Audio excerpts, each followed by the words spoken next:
અધ્યાય છઠ્ઠો. સત્યવ્રતની કથા ચાલુ. લોમશ ઋષિ વર્ણન કરે છે તે ઉત્તથ્ય વિદ્યાધ્યયન જાણતો ન હતો, જપ દેવતાઓનું ધ્યાન કે આરાધના પણ જાણતો ન હતો, તેમજ સંધ્યાવિધિને કે યજ્ઞવિધિને પણ જાણતો ન હતો.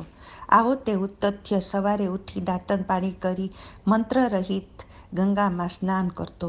ભક્ષ્ય અભક્ષ્ય જ્ઞાન વિના બપોરે ભૂખ લાગે ત્યારે ફળફળાદી ખાઈ લેતો. આમ તે વનમાં રહી સત્ય જ બોલતો, ભૂલે ચૂકે પણ તે અસત્ય ન બોલતો. ત્યાં આસપાસ રહેતા લોકોને પણ આ વાતની ખબર પડી, તેથી લોકોએ તેનું નામ સત્યતપા એવું પાડ્યું હતું. તે એમ સમજતો હતો કે પોતાના જન્મ તો ઉત્તમ જ કુળમાં થયો છે, પણ પોતાના એ કુળને અનુકૂળ જ્ઞાન નથી. આના માટે તે પોતાના કર્મને જ દોષ દેતો, પણ બીજા કોઈને દોષ દેતો નહીં. તે વિચારતો કે પૂર્વ જન્મમાં મેં કોઈને વિદ્યા નહીં આપી હોય, મેં તપ નહીં કર્યું હોય, મેં સાધુઓને નહીં સેવ્યા હોય, મેં બ્રાહ્મણોને દાન નહીં દીધા હોય, તેથી હું મૂર્ખ જન્મ્યો છું. ખરેખર બ્રહ્મા વિષ્ણુ અને શિવ પણ કાળ અને કર્મને વશ છે, તો મારું શું ગજું? આ રીતે વિચારતો તે ઉત્તથ્ય સત્યવ્રત ગંગાના કિનારા પર પોતાના આશ્રમમાં રહી સમય પસાર કરતો હતો. આમ કરતાં 14 વર્ષ વીત્યા. ઉત્તથ્યનું સત્યવ્રત જોઈને લોકોએ તેને સત્યતપા નામ આપેલું, અને પછી તો લોકો તેને મુનિ સત્યવ્રત તરીકે ઓળખવા લાગ્યા. કોઈ એક સમયે એક ક્રૂર ભીલ શિકારી ત્યાં આવી ચડ્યો. તેના હાથમાં ધનુષ બાણ હતા. તેણે ધનુષ પર બાણ ચડાવીને એક ડુક્કરને વીંધ્યું. વીંધાયેલું ડુક્કર લોહી લુહાણ થઈ ગયું અને પીડાથી દોડતું દોડતું સત્યવ્રતના આશ્રમમાં પ્રવેશ્યું. સત્યવ્રતને તેના પર દયા આવી. ડુક્કરની આવી સ્થિતિ જોઈને અત્યંત દયાના ભાવથી સત્યવ્રતના મુખમાંથી એ પ્રમાણેનું શાશ્વત બીજ અનાયાસે જ ઉચ્ચારાઈ ગયું. જો કે સત્યવ્રતને એ વાતનું ભાન ન હતું. પેલું ડુક્કર બાણની પીડાથી દુઃખી થઈને તે આશ્રમમાં એક ઝાડીમાં સંતાઈ ગયું. થોડી વારમાં પેલો ભીલ શિકારી ત્યાં આવી પહોંચ્યો અને 2 હાથ જોડીને સત્યવ્રત મુનિને કહેવા લાગ્યો કે હે મુનિ શ્રેષ્ઠ, હું જાણું છું કે તમે કદી અસત્ય બોલતા નથી, માટે મને તુરત જ કહો કે મારા બાણથી વીંધાયેલું ડુક્કર ક્યાં ગયું? કેમ કે મારું આખું કુટુંબ ભૂખ્યું છે અને પ્રાણીઓનો શિકાર એ જ મારી આજીવિકા છે, માટે મને કહો મારો શિકાર તે ડુક્કર ક્યાં ગયો? મુનિ સત્યવ્રત વિચારમાં ડૂબી ગયા. જો હું એમ કહીશ કે મેં ડુક્કરને જોયું નથી તો મારું વ્રત ભાંગશે, અને જો હું સત્ય કહીશ તો આ શિકારી ડુક્કરને હમણાં જ મારી નાખશે. તો હું શું કરું?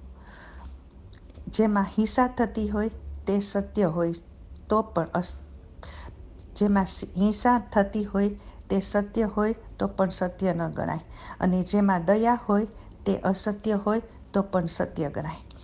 જેમાં પ્રાણીનું હિત હોય તે જ પરમ સત્ય ગણાય. અહીં એક તરફ ડુક્કરના પ્રાણનો પ્રશ્ન છે, બીજી તરફ મારી સત્ય બોલવાની પ્રતિજ્ઞા વ્રતનો પ્રશ્ન છે. તો હવે મારે શું કરવું? એવું કયું વચન કહું કે અસત્ય ન ગણાય? આ રીતે તે અત્યંત દ્વિધામાં પડ્યા.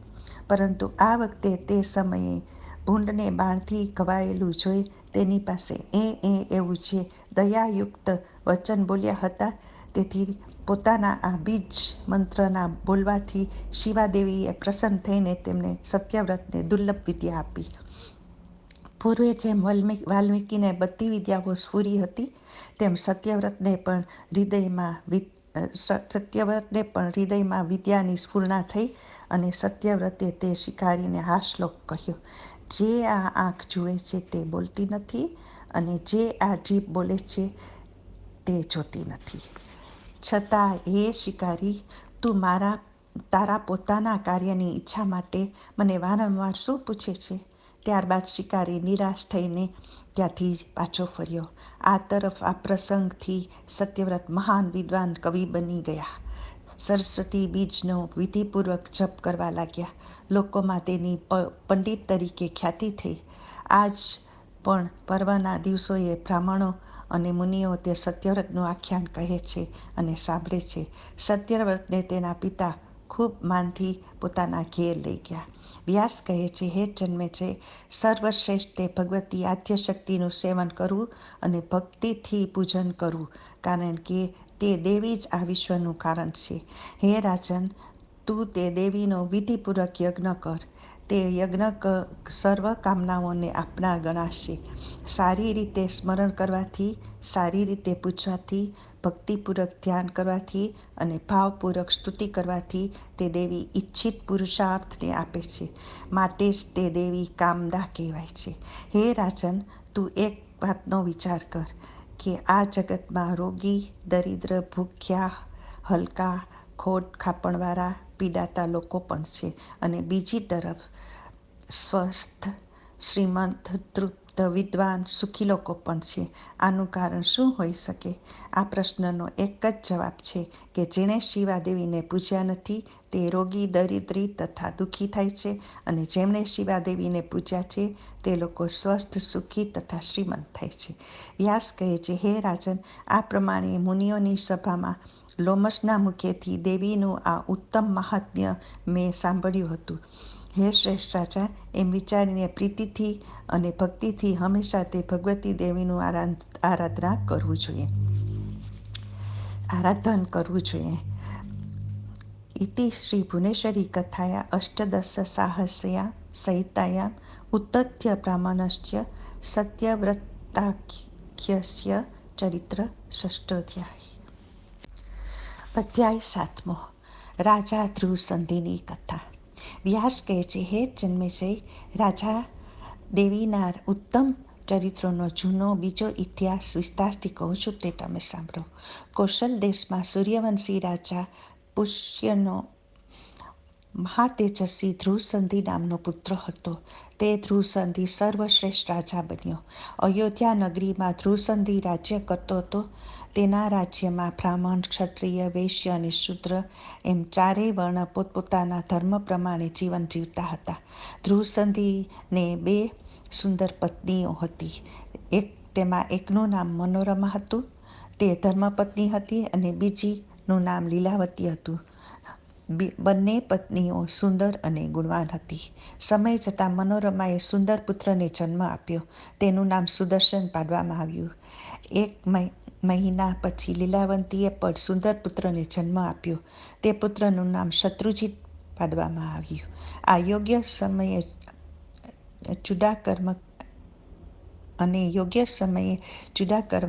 ચૂડાકર્મ કરવામાં આવ્યું. બંને પુત્રોમાં સુદર્શન મોટો હતો, છતાં રાજા ધ્રુવસંધિને નાના પુત્ર શત્રુજીત પર કંઈક વધારે વહાલ હતું. કોઈ એક સમયે રાજા ધ્રુવસંધિ સૈનિકો સાથે વનમાં શિકાર કરવા ગયો. વનમાં અચાનક એક સિંહ નીકળી આવ્યો. ધ્રુવસંધિએ સિંહને બાણથી વીંધ્યો, પણ ક્રોધે ભરાયેલો સિંહ ધ્રુવસંધિ પર કૂદ્યો. ત્યારે ધ્રુવસંધિએ પણ સિંહ પર તલવાર વીંજી. બીજા સૈનિકો પણ સિંહ પર પ્રહાર કરવા લાગ્યા. ત્યારે ક્રોધે ભરાયેલા સિંહે ધ્રુવસંધિને ચીરી નાખ્યો અને સિંહ પોતે પણ મરી ગયો. આમ ધ્રુવસંધિનું વનમાં મૃત્યુ થયું. સૈનિકોએ આ વાત રાજમહેલમાં આવીને મંત્રીઓને કહી. મંત્રીઓએ ધ્રુવસંધિના અંતિમ સંસ્કાર કરાવ્યા. વશિષ્ઠે બધી ક્રિયાઓ વિધિપૂર્વક કરાવી. ત્યારબાદ મંત્રીઓ તથા વશિષ્ઠ સુદર્શનને રાજગાદી પર બેસાડવા માટે વિચારવા લાગ્યા. આ વિચારણા ચાલતી હતી ત્યાં લીલાવતીના પિતા યુધાજીત ત્યાં આવી પહોંચ્યો. યુધાજીત ઉજ્જૈનીનો રાજા હતો.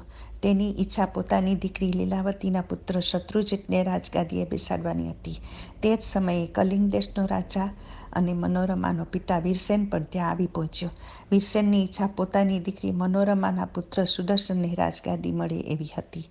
આમ રાજગાદીએ કોને બેસાડવો તે બાબતમાં ત્યાં મોટો વિવાદ થયો. ત્યારે યુધાજીતે દલીલ કરી કે ગુણથી જે મોટો હોય તે મોટો કહેવાય, તેથી શત્રુજીતને રાજગાદીએ બેસાડવો જોઈએ. સુદર્શનના નાના વીરસેને એવી દલીલ કરી કે રાજગાદી પર મોટાનો હક થાય, માટે સુદર્શનને જ રાજા બનાવવો જોઈએ. આમ આ વિવાદ કરતા વીરસેન અને યુધાજીત ત્યાં જ રહ્યા. વળી આવી અસ્પષ્ટ અને અનિર્ણિત સ્થિતિમાં પ્રજા અને ઋષિઓ ગભરાવા લાગ્યા. ભીલો લૂંટ કરવા લાગ્યા. બંને પુત્રો હજુ બાળક છે એમ જાણીને ચોર લોકો પણ ચડી આવ્યા. આમ ત્યાં ઝઘડા ઊભો થતાં મોટી ધમાલ મચી રહી અને વીરસેન અને યુધાજી પરસ્પર યુદ્ધ કરવા માટે તૈયાર થયા. ઇતિ શ્રી ભુવનેશ્વરી કથા અષ્ટદશ સાહસ્યામ સહિત્યમ ધ્રુવ સંધિમરણમ નામ સપ્તોધ્યાય સમાપ્ત.